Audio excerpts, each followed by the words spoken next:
Olá, bom dia a todos, boa tarde a todos. Olá, boa tarde, sejam bem-vindos. Jamar, E aí, Paula, como é que vai, minha querida? tudo bem? Tudo bem? Prazer em falar Maravilha. contigo. Estamos ajustando aqui, deixa eu botar um pouquinho para trás aqui. Opa, pronto. Tá me vendo e me ouvindo bem? Tô ouvindo bem, ouvindo e vendo, te vendo bem. Maravilha. Vamos esperar o pessoal entrar devagarzinho. Beleza, vamos lá. Tá em Belém? Não tô no sítio, não. Tô em Muritiba. Maravilha. Bem, sejam bem-vindos a todos e a todas, né? Meu nome é Paola, eu sou coordenadora do Museu do Recolhimento dos Humildes, que é administrado pela Dimos e PAC, né? Vinculada à Secretaria de Cultura do Estado da Bahia.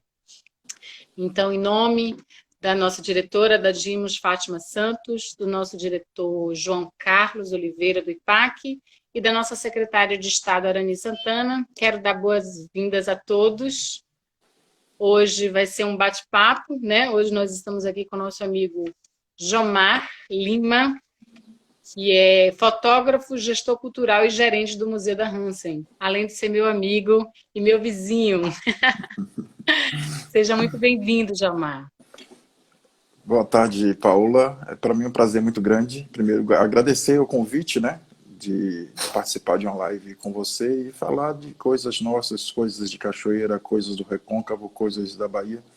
Para mim sempre é um prazer, né? Um prazer sempre estar compartilhando tudo isso de riqueza que nós temos em nossa Bahia e nossa Cachoeira. É um prazer muito grande e parabenizar pelo trabalho também que você desenvolve lá no Museu dos Humildes, que eu também sou parceiro do Museu dos Humildes, né? Com certeza, e é bom ter essa parceria, porque nós, mais do que ninguém, né, do museu, sabemos das dificuldades que nós temos, então é importante realmente essa parceria, né? É importante, principalmente nos dias de hoje, né? Então, inclusive, essas lives, elas são um instrumento, né, uma nova ferramenta que a gente vem encontrando para estar, de alguma forma, compartilhando um pouco mais das nossas atividades dentro dos museus, né? De atividades que foram realizadas, de atividades que vão ser realizadas, né? Você já teve a oportunidade, e nós do Museu do Recolhimento dos Humildes tivemos a felicidade de receber duas exposições suas, né? Isso para a gente foi bastante importante. Mas vamos ao tema de hoje, né? Vamos O lá. tema de hoje é Afrobarroco, a fotografia como documento histórico, né? Foi uma exposição que você fez, né, de 21 fotografias. Essas fotografias foram realizadas na Ordem Terceira do Carmo, em Cachoeira, e traz em sua composição as religiosas do candomblé e do espaço católico. Primeiro, queria compreender o que é o afro-barroco. Antes de falar dessa produção, de que forma que foi que se deu e de como foi registrado isso, eu queria falar um pouco o que é um afro-barroco, né? Eu queria trazer Caetano Veloso, né, na poesia, quando ele fala de Gregório de Matos nas suas poesias, nas suas músicas, é um afro-barroco na poesia. Quando o Mateus Aleluia, nos Ticões, que ele traz os instrumentos do candomblé, um violão barroco, esse é um afro-barroco.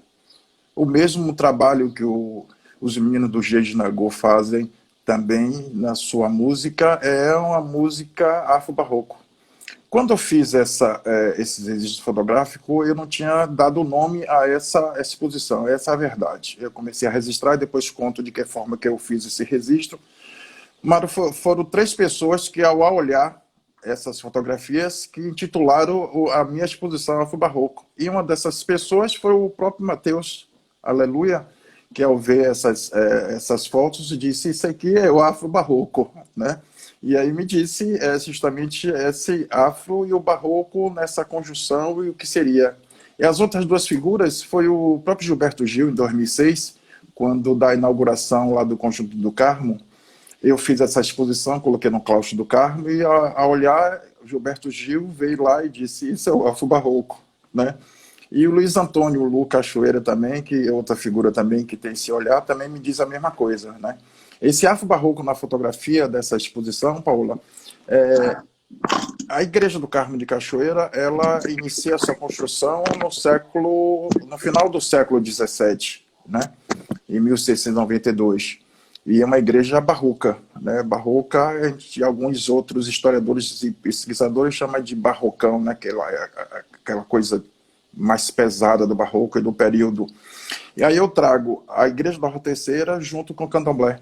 Então, por isso que o título de Afro-Barroco nessa exposição fotográfica que eu venho realizando. Não comecei a fazer esse registro, durou quase 20 anos registrando todo esse material que eu tenho. Como é que você começou esse registro, né? Como é que se deu esse registro dessas fotografias? Esse registro começou de forma documental, por isso que eu trago esse título em relação à questão da fotografia como um documento histórico. Eu, quando estava como prior da Horteceira do Carmo, em Cachoeira, eu fiquei 15 anos como gestor lá do espaço, né? Não vou colocar datas, mas era prior na época mais jovem, né? Então era menininho na época, né? Então eu levei 15 anos lá como gestor lá do Carmo. E logo quando entrei como prior, bastante jovem, sem conhecimento de nada, conhecimento de restauração, conhecimento de preservação do patrimônio, não tinha conhecimento de nada. Me chamaram, me colocaram lá no Carmo e eu aceitei o desafio, mas não tinha conhecimento de nada, essa é a verdade. E logo quando entrei, as pessoas mais conservadoras da Irmandade me trouxe na primeira reunião o seguinte problema para eles. Jomar, acontece algo aqui na Horteceira que a gente precisa impedir que isso aconteça. E eu perguntei o que é que está acontecendo, né, o que é que estava acontecendo naquele momento. Aí me explicaram que era o seguinte, que eram as pessoas do Candomblé que entravam na Horteceira para fazer as suas orações. E jogou para mim para que eu impedisse que isso acontecesse. Essa foi o meu início desse afro-barroco. E aí o que eu fiz?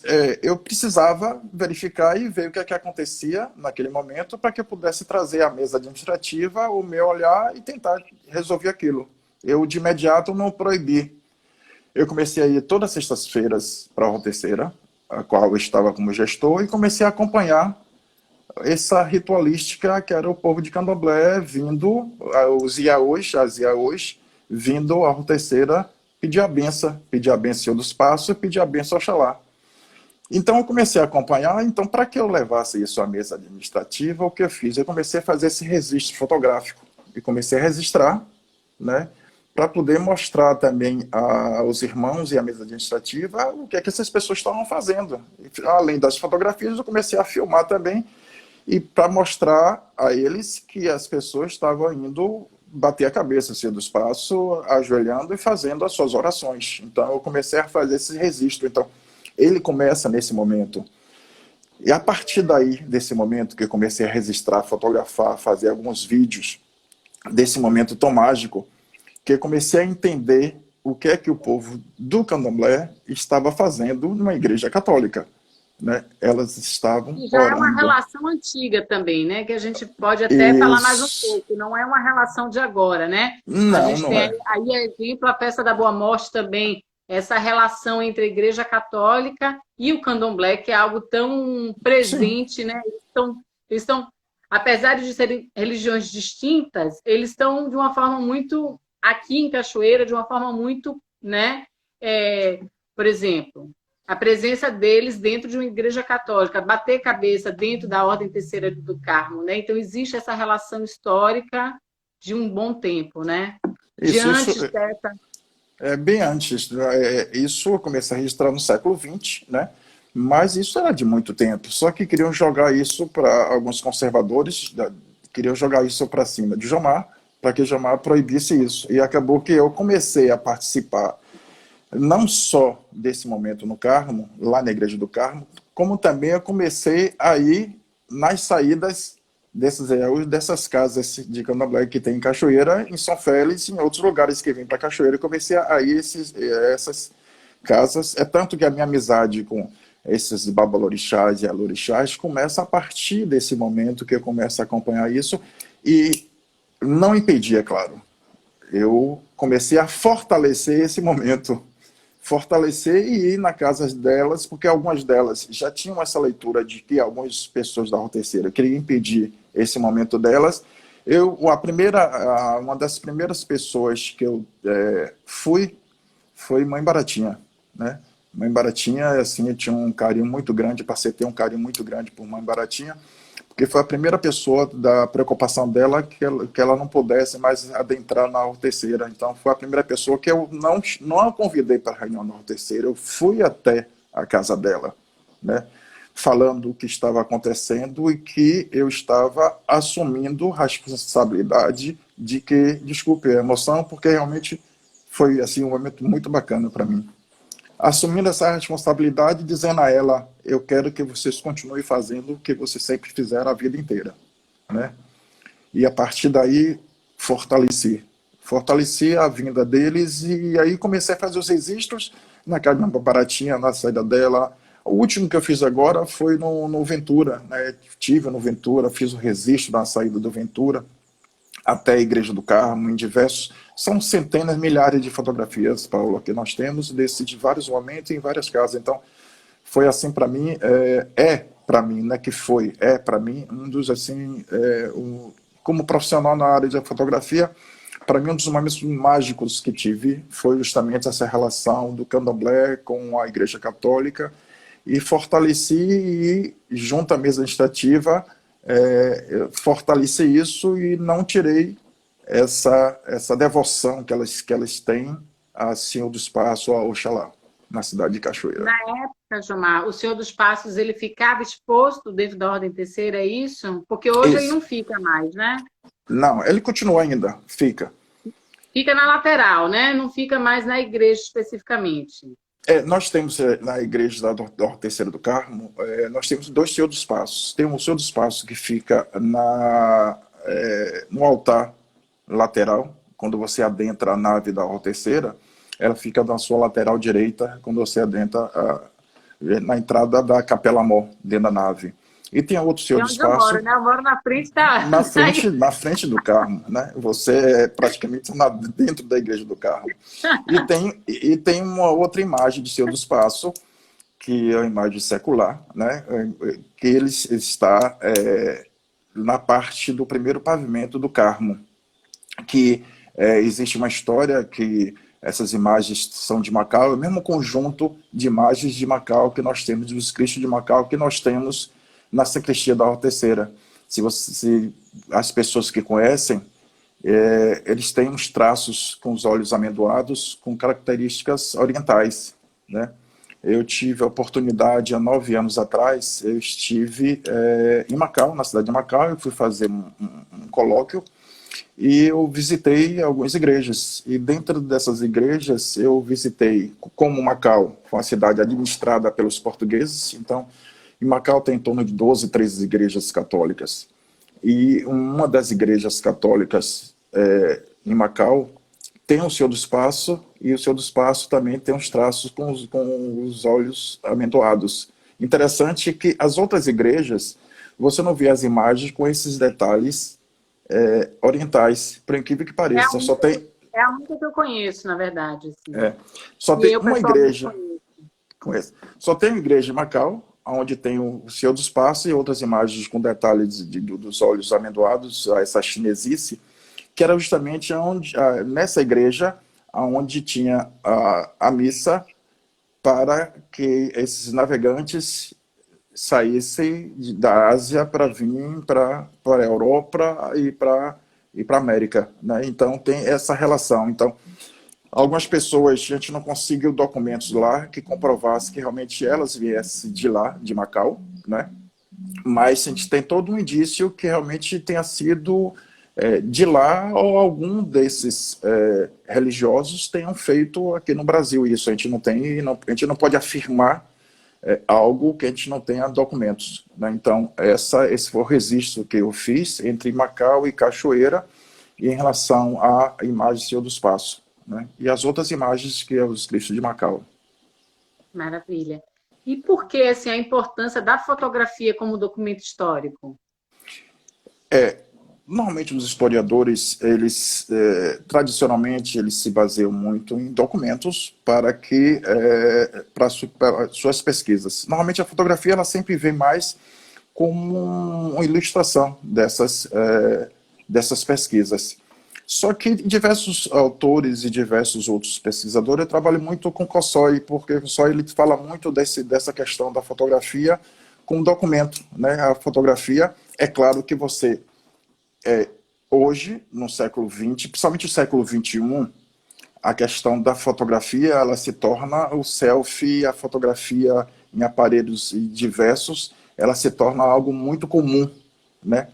Que você não tinha antes, no século XVIII, no século XIX, menos no século XX, ele já vem de uma forma mais forte o registro fotográfico, mas a partir de um tema que você trabalha com uma imagem, a questão imagética, você vem e traz a fotografia, esse registro fotográfico, como era o caso das gravuras, em um certo tempo, e depois passa a ser a fotografia sendo o registro fotográfico e sendo estudado essa fotografia, esse trabalho de imagem, como documento, a partir do momento que você não tenha documentos escritos que possa lhe basear. É claro que a gente tem que convir o seguinte, ela também, a fotografia, pode lhe trazer também várias leituras, né? Você não pode pegar uma fotografia e de forma pontual e dizer, não, isso aqui foi dessa e dessa forma. Você não pode ter esse registro de forma muito pontual. Você tem que buscar outras fontes de pesquisas para que você possa provar ou possa estudar ela e não pode confirmar de forma 100%, que ela pode trazer.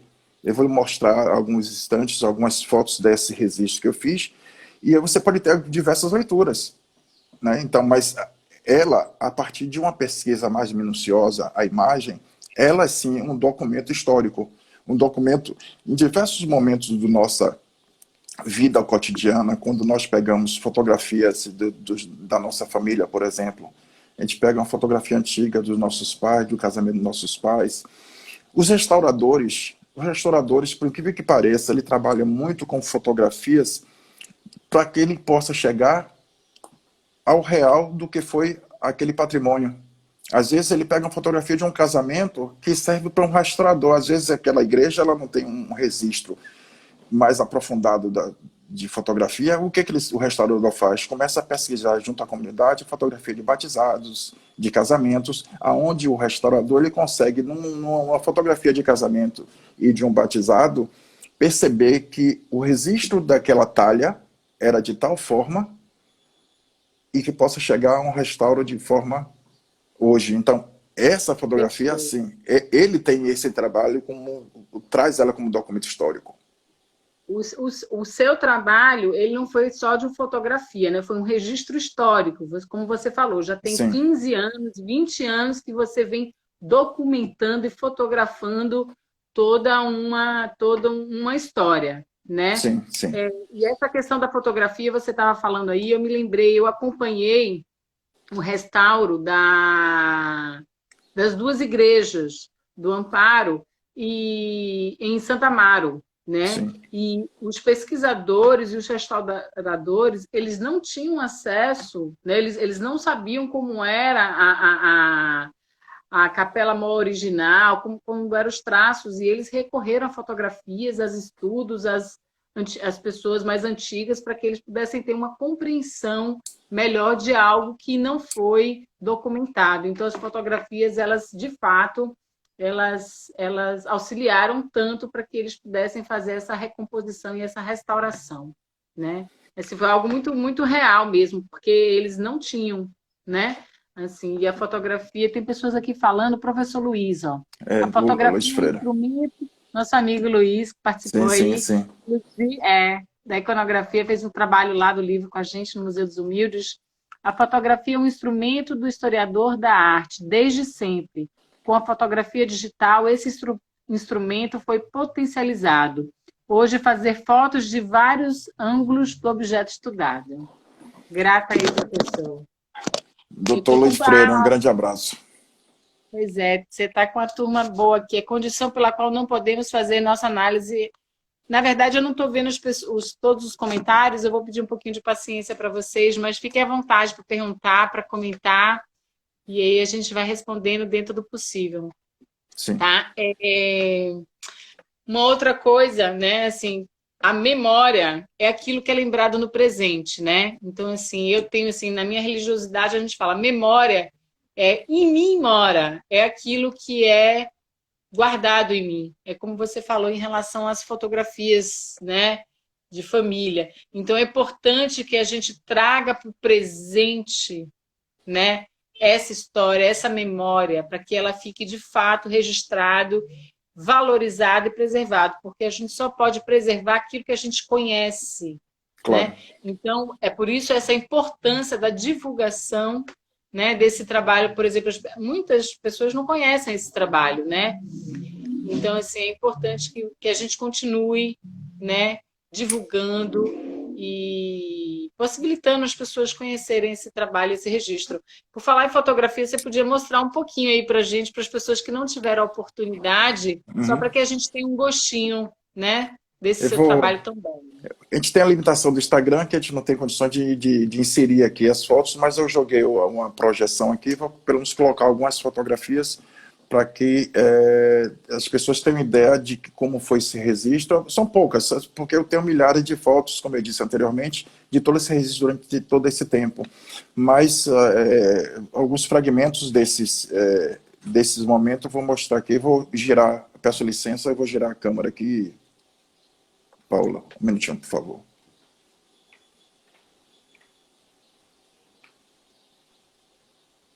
A gente estava falando disso, né, da limitação do Instagram, mas eu acho que em breve eles já vão criar É, alguma forma. Aí, o seu do espaço, pode ir falando, Jomar, um pouquinho para a gente sobre esse essa, trabalho. vocês percebem que são várias casas, são várias nações, terreiros, né? Não consigo dizer exatamente quais são esses terreiros aqui agora, eu tenho tudo isso escrito, mas são vários momentos em anos diferentes. Como você falou da questão da posição do Seu do Espaço, tradicionalmente o Seu do Espaço também não era nesse local que nós estamos vendo aí, nesse local. O Seu do Espaço ele ficava numa outra lateral.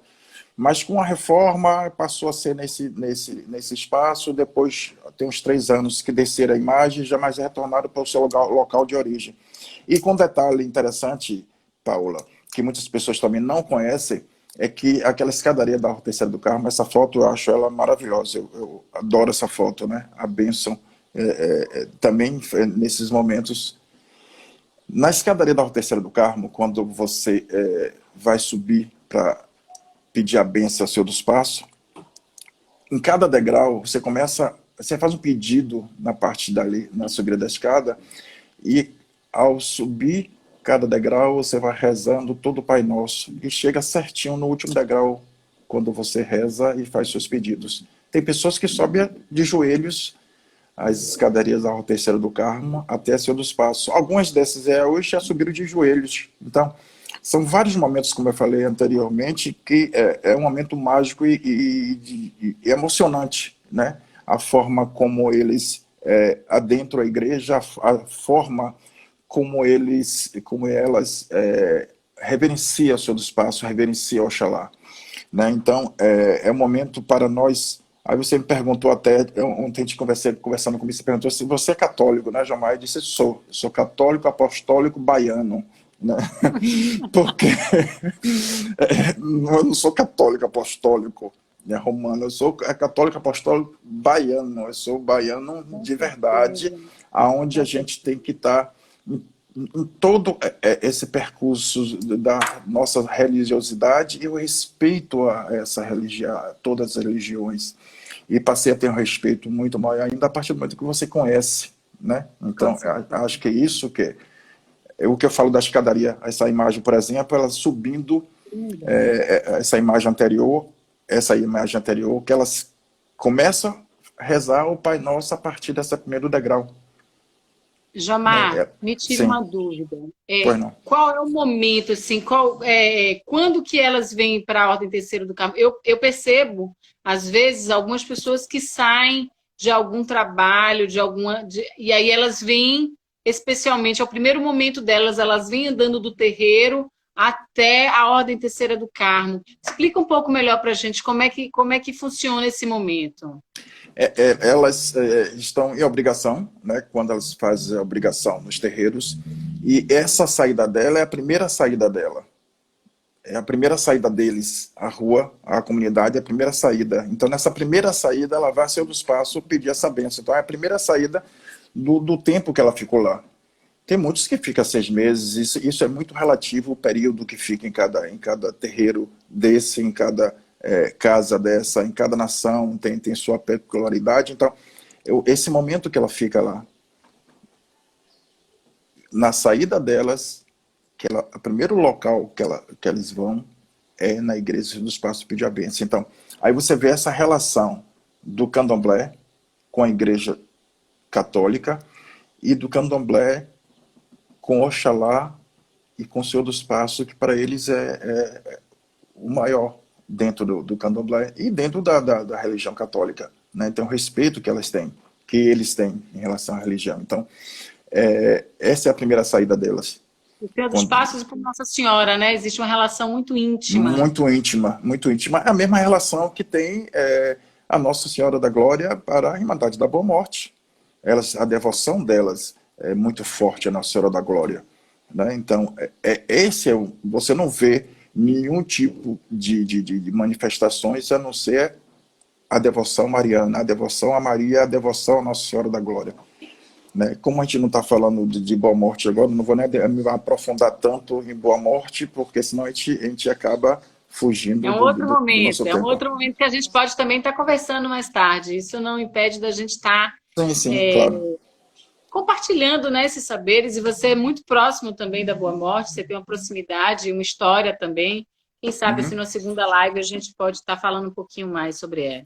Sobre esse evento. E eu tenho também o prazer de dizer que eu sou fotógrafo oficial delas, né? Então eu tenho também essa prazer, essa honra de dizer que sou fotógrafo oficial dela. Então seria um outro momento muito bacana também para nós falarmos. Jamar, eu estava dando uma olhada, eu estava fazendo um trabalho hoje, e aí eu peguei uma citação aqui que eu achei bem interessante, né? Os museus são espaços de negociação da diferença ao selecionarem o que é representado, o que se inclui e o que se exclui. Tem, por sua vez, a potencialidade de se afirmarem como espaços de promoção de diálogo intercultural, debatendo os temas da sociedade e a pluralidade de perspectivas, de trazerem para a arena as vozes ausentes ou negligenciadas, com a criação de ambientes construtivos e propícios à reflexão conjunta. Podem, deste modo, contribuir para a tolerância e para melhor compreender os obstáculos e os desafios da vida em sociedade, né? Então, eu achei essa situação assim, muito pertinente para o momento, né? Assim, essa possibilidade da gente desmistificar o candomblé, que a gente percebe, inclusive, nos dias de hoje, né? Existe ainda uma interpretação, né, de que o candomblé é algo do diabo, né, ou alguma coisa desse gênero. Então, assim, os museus, eles estão num momento novo, né? Eu percebo essa mudança de concepção. Os museus, você é gestor também de um museu. Hoje a gente, assim, além das exposições permanentes, a gente está com essa possibilidade ampliando para exposições também temporárias, né? E isso é muito importante para que a gente possa estar compartilhando os saberes, né? E é uma oportunidade que a gente tem também de desmistificar, né? De desmistificar algumas lendas, né? Como, por exemplo, a questão do candomblé, né? Em Santa Amaro, a gente teve uma exposição muito bonita sobre o bembé do mercado e eu pude ouvir crianças, né, fazendo cruz credo, né, assim, nem se oportunizando conhecer algo que é da própria religião, da própria cultura deles, claro, né? Então, assim, esses registros eles são muito importantes e essa abertura dos museus, essa receptividade, esse novo olhar dos museus, ele está sendo bem oportuno, né? Porque a gente está podendo, por exemplo, o Museu do Recolhimento dos Humildes, era um museu onde a gente, né, tinha um espaço, até a própria Ordem Terceira do Carmo, onde os negros não entravam, não adentravam a igreja, né? Era só os senhores de engenho, né? Você tem um trabalho do Asma Oriente também que fala sobre As lápides tumulares. as lápides também, que deixam isso muito claro, né? Até onde o negro podia adentrar a igreja. Sim. E hoje a gente consegue ver essa beleza, né? Não, não Esse só o negro, registro. Paola, mas como a mulher também, né? Ela era Não excluída, entendi, desculpe. não só o negro, como a mulher também era excluída. Para você ter ideia, o próprio Estatuto da Hortência do Carmo, de 1915, para você ter ideia, em 1915, ainda você tinha, dentro do Estatuto da Hortência do Carmo, que isso só foi modificado na década de 90, quando eu adentrei, quando eu iniciei lá minha gestão, que eu consegui modificar o Estatuto, mas dentro do Estatuto de 1915 ainda falava da questão da exclusão da mulher e de pessoas negras, ou seja, eu, por exemplo, negro, não tinha espaço dentro do espaço como aquele, da Hortência do Carmo, né? Aí você vê a questão do como era concebido, como era pensado essas irmandades religiosas e que poderia adentrar essas irmandades, as pessoas abastardas, as pessoas de condições, os senhores de engenhos que poderia entrar nessas irmandades, porque o pobre e o negro não podia entrar e a mulher só poderia entrar com autorização do marido, né? Você tinha isso. Era, Estou lutando aqui um pouquinho, vá, pode falar. então você tinha isso ainda em um estatuto de 1915 e quinze e até na década de 90 você É tinha um algo estatuto recente, né? É algo muito recente, muito inclusive. abafou um pouco o seu som, viu, Paulo? O seu som É abafou algo um pouco. melhorou? Melhorou, sim. Melhorou. Eu coloquei aqui Peraí, deixa eu botar uma Não, mas caixinha. melhorou, sim. É Melhorou. algo muito recente, na É muito verdade, né? recente. E a gente percebe ainda essa, de uma forma menor, mas a Sim. gente ainda percebe, né? Assim, a grande maioria, por exemplo, dos irmãos, né? A grande maioria ainda é masculina, né? Você tinha, tem irmandades hoje, mas você tinha irmandades como a própria igreja, a Irmandade do Carmo, por exemplo, a Irmandade dos Carmelitas. Você tinha e tem uma irmandade como a Nossa Senhora do Rosário dos Pretos, que era justamente de escravos, de pessoas negras. Você vê essa divisão muito grande dentro da religião católica.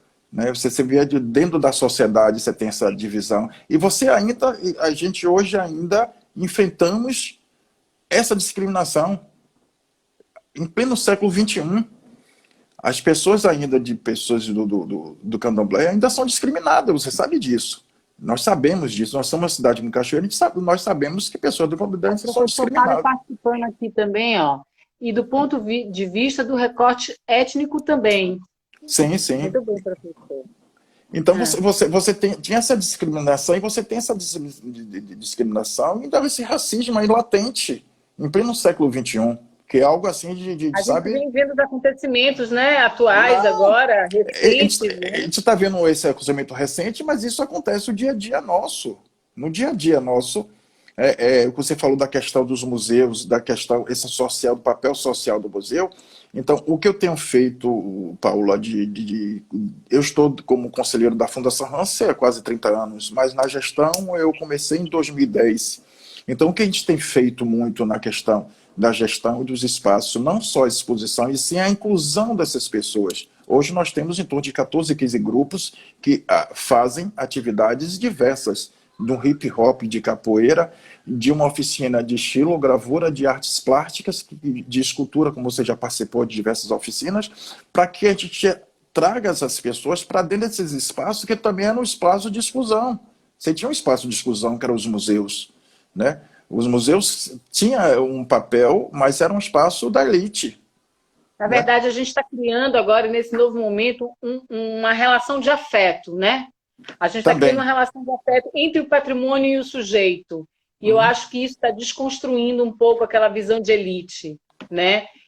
A gente fez também uma exposição não, uma oficina com a artista plástica Dinorá Oliveira de Santa Amaro, e tinha uma Sim, senhora de sim. 75 anos, né, que nunca tinha adentrado no Museu do Recolhimento dos Humildes, né? Então, assim, Primeiro, eu acho que ainda está no subconsciente aquela questão dos limites, né? Assim, de um espaço de elite, de toda Esse Então, espaço não assim, me pertence, né? Com mais ou menos isso.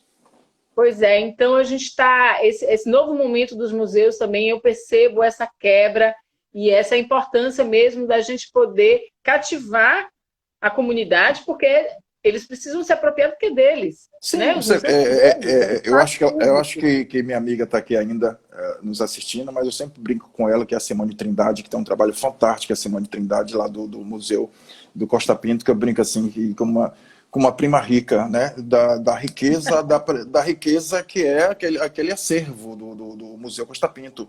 E que tem pessoas que se afastam adentro de um museu como aquela, a riqueza que é aquele acervo e o significado que tem aquela joia de crioula, que é o trabalho da Simone, que acho que é um trabalho bacana, até para você convidá-la, viu? A Simone tem idade, que é um trabalho chamado Me Joia de passa o Crioula. contato dela, vamos fazer sim Eu essa. acho bacana, tem um trabalho muito bacana a Simone Trindade, e convide para poder ela apresentar o trabalho dela, que é a Joia de Crioula. Aí você vê, eu estou dando um exemplo do Museu Costa Pinto, eu estou dando um exemplo da Fundação Hansen no interior, mas você tem o Museu da Maré, que já vem com uma outra dimensão, com outro olhar, que é o museu de comunidade, um museu das pessoas da comunidade. Aí você vê essa linha social de quebrar essa questão de que museu é coisa da elite, e sim é algo maior. Né? Então, por isso que eu dei esses dois exemplos de um museu como o Costa Pinto, de um museu como o Hanse Bahia, de outros museus fantásticos que nós temos na nossa Bahia, como é o caso do Museu dos Humildes, que você tem um acervo fantástico, que precisa ir fazer um trabalho de preservação, e vem sendo feito um trabalho de preservação, mas a importância que tem essa identidade de um povo, porque o povo precisa enxergar e ver a sua identidade, né? O que lhe pertence à sua identidade. Como você falou lá do Museu dos Humildes, em Cachoeira, por exemplo, com várias pessoas que nunca adentraram ali, nunca entraram na Rua Terceira do Carmo, né? Nunca visitaram a Rua Terceira do Carmo, né? Porque achando que é um espaço que é elitizado, coisa parecida. Então, acho que esse trabalho, e com um detalhe hoje, com tudo isso que nós estamos passando com essa pandemia, se nós, quando eu falo nós, não falo nós só de museu, eu estou falando nós como seres humanos, se nós não tivermos em parceria, buscar essas parcerias, a gente não é nada, a gente não vai conseguir avançar nunca. Então, esse momento agora está sendo um momento também para que as pessoas comecem a repensar a sua vida, repensar os seus atos, repensar suas ações, porque sozinho a gente não consegue chegar a canto nenhum. A gente só consegue chegar na parceria, consegue chegar juntos para que a gente possa tentar uma sociedade melhor, né? Uma sociedade melhor e dar um pouco do que a gente tem, um pouco do nosso conhecimento, um pouco do que a gente aprendeu, um pouco do que a gente viveu, para que a gente possa tentar se tornar uma sociedade mais digna e mais justa, né? E é muito importante, Jomar, a gente conhecer a nossa história, né? Sem A gente dúvida. conhecer a nossa história. É. Então, assim, a gente precisa de fato, né, de uma educação mais ativa para que a gente compreenda a nossa história, né, para que a gente compreenda, por exemplo, esses registros fotográficos afro-barroco, não só de forma visual, né, da estética da beleza, mas de forma mais espiritual, né, compreendendo essa Sim, grandeza dos momentos, né? Então, assim, a gente, nesse momento de pandemia, a gente vem percebendo como a arte é importante, né? sem dúvida. E a gente vem, eu espero que o poder público tenha compreensão e se dê o devido valor, né? A gente está precisando, assim, Desculpe te interromper, Paula, mas uma amiga nossa, Mara da Ponte, colocou algo aqui que faz sentido no que eu acabei de lê aí falar para aqui mim, você está agora. de óculos, eu estou sem. Ela, ela fala da gestão acolhedora, né? Enquanto mulher negra cachoeirana nunca tinha se sentido acolhida pelo Hanse antes da minha chegada lá. Então, são essas coisas como Mara da Ponte. Mara, um beijo, querida.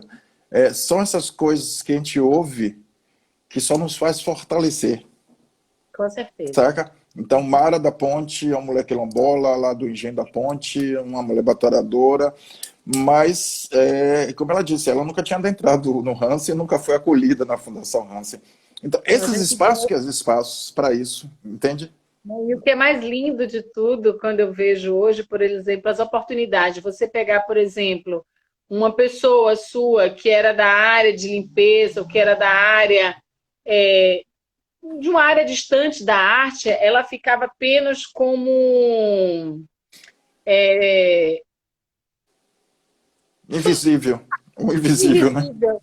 E você conseguiu dar visibilidade, colocar todas as pessoas ali, elas são ativas e participativas. Isso eu acho assim Sim. muito legal, muito bonito, Porque né? eu acho que esse é o papel do gestor. Não é você, Jomar, aparecer, não qualquer outro gestor aparecer. Não é isso. Porque se você não tiver todo conjunto em volta de você, nada daquilo faz sentido. Como você acabou de dizer, o exemplo maior que você acabou de dizer de acolhimento. Seu Gilberto, um funcionário mais de 20 anos na Fundação Hansen, né? E a partir do momento que eu tive uma dificuldade em relação financeira, que eu pudesse contratar um artista plástico para fazer um trabalho, quando eu chamo o Gilberto para fazer a oficina, ele titubeou um pouco. Hoje, seu Gilberto, mais de 20 anos de Hansen, uma pessoa que não tem uma formação acadêmica, nem na área de artes, é o nosso carro-chefe, é o nosso xodó, é o xodó das escolas, das professoras, E é uma enfim. felicidade, você percebe assim a felicidade das oportunidades, né? A gente poder compartilhar o saber, dar uma oportunidade à pessoa aceitar essa oportunidade e crescer junto. Isso assim é bem bonito. Eu tenho esse prazer também lá no Museu do Recolhimento dos Humildes. Eu falei na última live, os nossos funcionários têm 40 anos de casa. Já O, pensou trabalhar no mesmo lugar 40 anos? Né? Então são interessante, pessoas Paula. Simone, dedicadas. esse trabalho, essa questão que Simone Trindade falou aqui agora, falando do acolhimento, né, que é super importante. Eu acho assim tão bacana, né, que são coisas tão pequenas, mas que tem um significado tão bacana que você não imagina. Por exemplo, tem umas senhorinhas que A elas galera aqui, Gilberto Show, todo mundo tem umas, satisfeito, viu, Gilberto? É satisfeito. realmente Tem umas senhorinhas lá que são as pessoas que trabalham em empresa pública de Cachoeira. E é ali na frente da Fundação Rosa, na Rua 13 de Maio, onde elas passam para ir para o local de trabalho e o retorno. Um certo dia eu abri a geladeira, estou vendo um monte, lá tem aquele gelágua, né? Mas eu, quando abri a geladeira, estou vendo um monte de garrafas, cada um de tamanho diferente, gelando no congelador e tal. Eu chamei o seu Gilberto, Gilberto, que monte de garrafas aqui que eu não tinha visto. Sabe o que é? As senhorias que vai rua, é lá o ponto delas para tomar um cafezinho, tomar água gelada, onde ele chama, onde elas entram, sentam, tomam água gelada, bate papo, tomam um cafezinho. Então, o museu, o espaço museal em todos os espaços é isso, é você não ter essa com separação certeza. de classe e nem de pessoas. Então, esse que é nosso papel como museu, como um espaço de diálogo da arte, né? Esse é o espaço de diálogo da arte, mas é o espaço de acolhimento, é o espaço que nós temos, como eu falei, nós temos disposições de artistas, vários artistas de renome já fizeram exposições. Há pouco agora nós tivemos uma oficina com um gravurista alemão lá no Hanse Bahia, mas também nós temos também o hip hop, a capoeira, o maculelê também fazendo trabalho lá, dessas pessoas, né? Deixa eu Então, te perguntar uma coisa. acho que é isso, né? Qual é o sentimento, assim, qual a importância dessas exposições rodarem, né? Terem essa oportunidade de irem para outros municípios. Por exemplo, você teve a oportunidade de ter duas exposições no Museu do Recolhimento dos Humildes, depois foi para Salvador também, né? Qual a Sim. importância desse compartilhamento dessas exposições? Como eu falei, todo conhecimento que você adquire, tudo isso que você produz na vida inteira, se ficar dentro do baú, eu acho que não vai ter sentido você. Eu já tenho 3 livros publicados e já coordenei algumas outras publicações. Mas se eu tivesse esses livros publicados e todo esse trabalho que eu tenho estiver dentro de um baú, não tem sentido.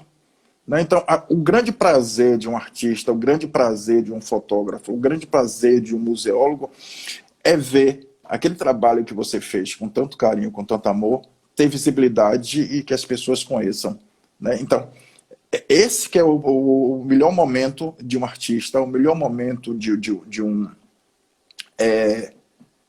um fotógrafo, um momento de um museólogo, é ver o seu trabalho sendo compartilhado e sendo visto, né? Então, esse é o sentimento. Quanto mais locais essas obras estiverem rodando, ou estiverem tendo um compartilhamento, isso é de suma importância para o artista, independente de grana ou não, porque a maioria das vezes você não tem nem grana para que você tenha. Por exemplo, Paola me convidou para os Humildes e não teve grana. Muito pelo contrário, botei as coisas no meu carro, fui lá, levei minha equipe, eu mesmo levei minha equipe, eu mesmo montei a exposição e fiquei super Isso que é feliz. parceiro bom. Isso Parceiro que eu bom fiquei é feliz. assim. Botei os três parceiros dentro do veículo, fui lá, almocei em Santa Amaro, tal, não Verdade, sei o que, não sei o que. Montamos a exposição, verdade. voltamos para a abertura da exposição também. Enfim, qual foi Como é o nome o do menino? financeiro? Como é o nome dele? Do nosso técnico? Robert? Robert. Robert. Robert, com toda a disposição, com toda a Disposição, felicidade, com toda a aí você. alegria. Aí, tipo Né? É assim, uma o festa, IPAC é não me uma pagou. festa. O IPAC não me pagou, porque o IPAC é chorão. João é chorão extremo, né? Enfim. Mas é o prazer que nós temos. Eu fiz 2 exposições do Afro Barroco lá no CCPI com o nosso irmão André Reis, né? Enfim, e diversas outras cidades. Para Brasília, eu levei uma exposição da Boa Morte para Brasília no mês de junho. Fazia um ano agora, cara. Puxa, um ano já. Levei para Brasília essa exposição, consegui um projetinho que cobriu só as passagens minha de outros parceiros que foram comigo, mas não ganhei dinheiro.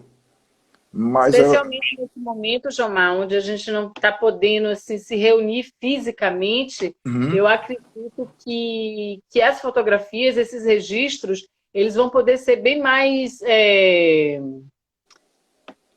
vistos, né? É uma oportunidade que a gente tem de estar divulgando mais esses sim. registros, né? Por conta da gente não poder estar fisicamente.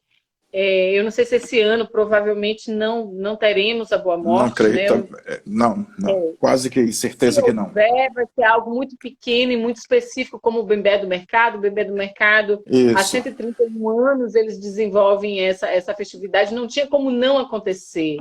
Então, eles fizeram de uma forma muito pequena, só pai Eu pote, vi. assim, 5 pessoas, algo muito espiritual, né? Para que eles Uhum. pudessem realmente manter essa questão religiosa, que é algo muito importante, né? É isso que as pessoas precisam compreender também. Tem toda uma festividade, tem toda uma simbologia, mas tem essa parte espiritual, né? Nós estamos pensando, Boa Morte, por exemplo, primeiro, já agora, no mês de agosto, a Simone Trindade, a dona das joias da Bahia, está dando parabéns a mim e a você, viu? A dona da joia mais rica da Bahia, o Museu Costa Pinto, Simone Trindade. Deixa eu falar. Nós estamos, primeiro, não creio que mês de agosto a gente tenha saído disso, não tem.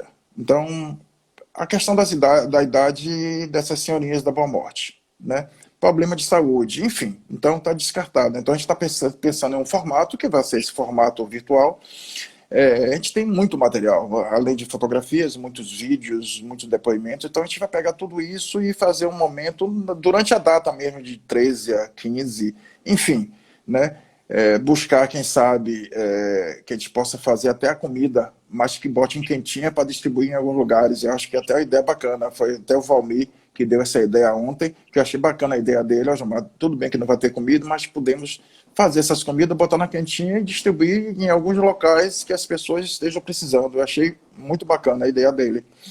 Porque esse é o momento, esse agora, o momento, por isso que eu disse no início da nossa fala, a gente falando, esse é um momento diferente. É um momento que a gente precisa fortalecer mais as instituições. Nós, museus, você não. Você tá do IPAC, não tem problema de dinheiro, não tem problema de funcionário, não tem nenhum problema. Vou ver se Mas nossa diretora está aqui ouvindo a gente, Fátima. Você um sabe que as abraço, coisas não Fátima. dá brincadeira para ninguém, Para né? ninguém. Mas já fica mais fácil, né? Fica mais fácil. Nós que somos museus particulares, também, né, além do Museu da Santa Casa, desculpe, do Costa Pinta, é de Santa Casa também, que é rica, né? Lá, a minha amiga Dina César é rica também, não tem problema de dinheiro também, né? Se Bárbara estiver ouvindo isso, a diretora lá do Museu Costa Pinto vai me mandar uma mensagem daqui a pouco desaforada.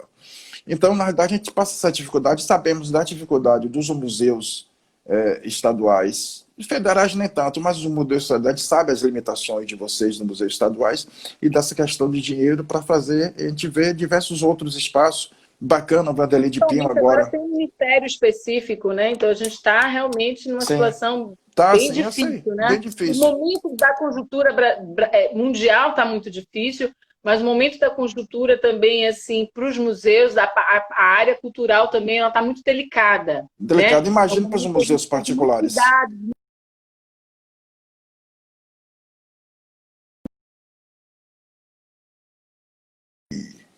Agora voltou, vá, fale, porque ele falhou um pouco a sua internet. Eu desliguei meu celular, mas acho que alguém me ligou. Eu não sei como é que eu faço isso, eu preciso aprender isso. Alguém me ligou por vídeo, aí apareceu a ligação. Ah, tá. A gente aprende com o tempo. Eu preciso aprender como é que a gente faz para colocar, desligar o aplicativo, não sei. Sim, Então, o que eu estava falando, a gente está passando por um momento mundial muito, muito, muito. falhou de novo. Vai lá. Mas A Bahia e o Brasil também, esse momento da cultura é um momento muito delicado. A gente precisa estar muito atento, muito sem unido, dúvida. né? E existir de fato, mesmo quando não existe dinheiro, que é importante, a gente sabe que é muito importante o dinheiro para a realização das ações, mas foi como você falou, né? A gente fez uma parceria sem dinheiro, né? Então é Isso. importante que a gente se una, que as instituições elas se fortaleçam e se unam, né? No prol da preservação e da valorização. A gente precisa se manter firme nessa questão da preservação e valorização dos nossos bens, porque é a nossa história, né? Com A gente certeza. precisa preservar a nossa história. Não são só bens materiais, são bens imateriais e a nossa história, né? Como a gente havia Nossa falado, identidade, né? não conhece a nossa história mesmo, a gente não tem como andar para frente. E é importante que a gente tenha essa compreensão e que a gente possa fortalecer a nossa educação, conhecer os nossos espaços e a nossa história real, né? Assim, a gente aqui em Cachoeira, as escolas municipais, elas têm até uma matéria, uma lei específica que elas estudam, né, a história de Cachoeira, né? Mas a gente precisa Educação ampliar patrimonial. de educação patrimonial. A gente precisa Sim. ampliar isso para a Bahia como um todo, né? Nós estamos A lançando gente agora vai a fazer o educação clipe patrimonial, nós também, estamos... Jomar, Ah, é? desculpa. Olha Só é aí, uma hora, já tá quase que findando, viu? né? 17h53, a gente tem somente 6 minutos, 7 minutos, né? 6 Então, minutos, na realidade, que eu nós temos. não, para não receber ligação, deve colocar em modo avião. Eu coloquei É, no modo não perturbe, mas eu vou verificar isso. você botou no Não Perturbe, é avião. Tá? Grata pelas dicas, Essa, Suza. essa usar o artista plástico, é uma figuraça também. Grata, vou ficar. Eu tinha botado não perturbe. Jomar, muito grata por aceitar mais esse convite, esse bate-papo rico, né? Assim, grata pela oportunidade de estar sempre atendendo o Museu dos Recolhimentos dos Humildes. Para a gente é importante essa parceria, de verdade, né? Foi uma felicidade grande receber as suas duas exposições.